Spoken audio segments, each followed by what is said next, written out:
lots of diarrhea. It happens when the patient's going into shock. We have not learned about SIADH, but we will. It's an endocrine disorder. But basically what happens, too much antidiuretic hormone is secreted. And we'll talk about that when we talk about endocrine. But basically what happens, the specific gravity goes up when the patient has some kind of fluid volume deficit. Something happening that they don't have enough volume in their body. Because the urine ends up more concentrated and the specific gravity goes above 1.030. So all that really is an indication of how much fluid volume this patient has and what their status is like. If the specific gravity is really low, that's usually because the urine is very diluted and they're producing too much volume happening. And there it is. It says fluid intake, kidney failure, severe kidney infection. These are some reasons why a patient would have decreased specific gravity, and that's less than 1.01. Diabetes insipidus is not the same thing as diabetes mellitus. It's not anything to do with your sugar. It's an endocrine disorder, which we'll talk about when we talk about endocrine. But basically, the patient with diabetes insipidus, your pituitary gland is the master gland, right? So it's hormones to your body. That pituitary gland is overactive, and the patient voids 7,000 to 8,000 mLs in a day. That's too much. So they have lots and lots of urine output, and the specific gravity goes down, and the patient ends up, severely dehydrated because they're voiding so much. So again, too much fluid intake basically dilutes the urine. Too much urine output dilutes the urine with diabetes insipidus, patient with kidney failure, and these are some of the reasons why we can have decrease. Quickly about Foley catheters. I know we learned this in the lab. Obviously, it's a surgical asepsis. Pick that. Don't ever say medical. Don't put it in unless the patient's at home and if you're their own catheter at home. But your story on NFLEX usually is not a home story. It's sterile procedure, sterile gloves, maintain the system. Hair care is important. Maintain the bag. I think we cover all this stuff. I don't think we need to go into much detail about it. Prevent kinks in the tubing. Don't stick the tubing on the side rail. Any of these things are simple things, so you don't want to get any of those questions wrong. One key point about catheters: take it out as soon as you can. Right? We used to leave them in forever. Now we realize patients are going to infect them. Take them out as soon as you can. Different types of catheters. Did you guys go over this in the lab? What a full regular Foley looks like? What's a Coudet catheter? Who would you use that for? That's usually with the male patient with a prostate issue. It's the catheter that has the curved tip on the end, right? Did you guys go over that or see a picture of that or see it on ETI? Why does that work? That curved part helps kind of get around that prostate and get into the bladder. And where are you trying to get the catheter to? The bladder, so that you can drain what the, drain the bladder. What's post-void residual mean? The patient has PVR of 200. What does that mean? The amount of urine in the bladder. Just think about what it says. Post-void residual. What does that mean? They're not emptying their bladder, right? Post-void residual means the patient went on the commode, they peed 200 mLs, but when I bladder scan them afterwards and I get 300, what does that tell me? They're not emptying their bladder. If they're not emptying their bladder, what are they just for? UTIs. Right? Does that make sense? So that's post-void residual. What is normal post-void residual should be less than 50. So when you go and pee, you should empty most of your bladder. There is a little bit that's usually left behind. That's perfectly normal. But most people, when you go to the bathroom, obviously should empty your bladder. Why is that important to us? Older people have trouble doing that. They get up and they pee, and they might only think, oh my gosh, I did all this work to get up on the commode, and they peed 100 mLs. And then an hour later, what are they doing? They gotta pee again.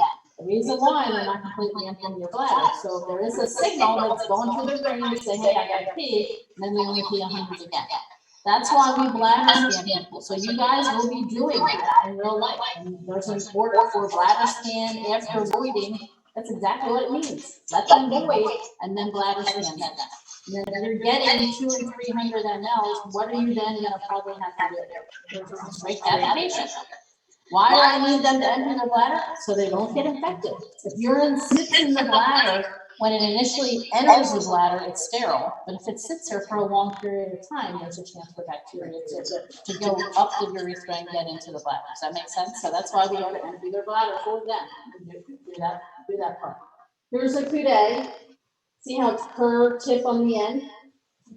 Usually used for the male patient that has obvious problems with their prostate or were unable to get the regular catheter in. If you have a male patient and you're meeting resistance putting a catheter in and it's hurting them and you're getting blood, don't keep pushing. There's a reason why you can't get the catheter in. Use a different type of catheter. Sometimes I've had to have a urologist come to the patient because we can't get the catheter in because the prostate is so large. So again, what's a suprapubic catheter? Where is that located? Right above the pubic bone. How is that put in? Surgically. It's a catheter that we're no longer inserting it through the female, through her vagina. We're not putting it in the male patient. It's a catheter that's surgically put in and just drains directly from the bladder itself. And it's usually put like surgically, and we drain the bladder. There's different French catheters that are larger than number, the bigger the catheter. It's actually the opposite of IVA stuff. Suprapubic catheter position right above the pubic bone, drain right to the bladder. Okay, just some different terms for incontinence, and then we'll take a break. Let's see what's okay. Transient, stress, urge, overflow, all kinds of different terms for somebody being incontinent. What does incontinent even mean? They can't control their bladder. They are incontinent of urine. We say a patient is incontinent of urine. What does that mean? Well, they know when they have to go and make it to the bathroom. Incontinent means they, for whatever reason, and this is a lot of the reasons, aren't able to tell either when they have to go, don't always have, if you have urge incontinence, what's that mean? That's your older patient usually that has a weakened bladder muscle. Who has urge incontinence? Many times it's little older ladies who cough, sneeze, whatever, right? And no matter what they do, they end up peeing themselves. Stress incontinence is similar to urge incontinence, but what is that? Involuntary loss of urine related to laughing, sneezing, whatever. That increased pressure in their abdomen and then they pee themselves. Transient means it just comes and goes and when that could be somebody with, recent surgery or whatever. Functional incontinence is again just going to go over this before. Just understand these different terms. Again, NCLEX is not going to say what is urgent incontinence, but what they're going to want you to recognize is different types and maybe what we might do for this patient. Again, there's normal post-void residual. So if you have a story that says you bladder scan the patient, and now I got 100 or 200 mLs, that's not normal. If they just got up to void, they should be able to empty. They should get down to 50 or less most of the time. And that's what PVR means. So you might see an order from a doctor written that says straight catheterization if PVR is greater than 100. Have you ever seen that or heard that? And so now you have to recognize what the heck does that even mean? Well, I got a bladder scan patient. And if it's greater than 100, I'm going to have to straight cath that, right? And the different facilities have different bladder scanners. We don't have one here. I just tried to buy one from Popular, so it was going to be $4,000. So I was like, well, I guess if it's the one clinical, we'll use it there because we don't have $4,000 to buy one. And if you guys use a bladder scanner in here, so you know what I'm talking about. And again, you're looking for post-void residual. If it's greater than 50, what's the reason? Is it because the patient has some type of incontinence? Is it because they aren't able to push all the rest of that urine out? Is there a weak bladder muscle? Is there a weak bladder sphincter? What is the reason? Sometimes we don't always know that empty bladder. So here's just different types of incontinence for the patient based on what you're seeing for them. And it could be a combination of different things that happen that create this incontinence for the patient.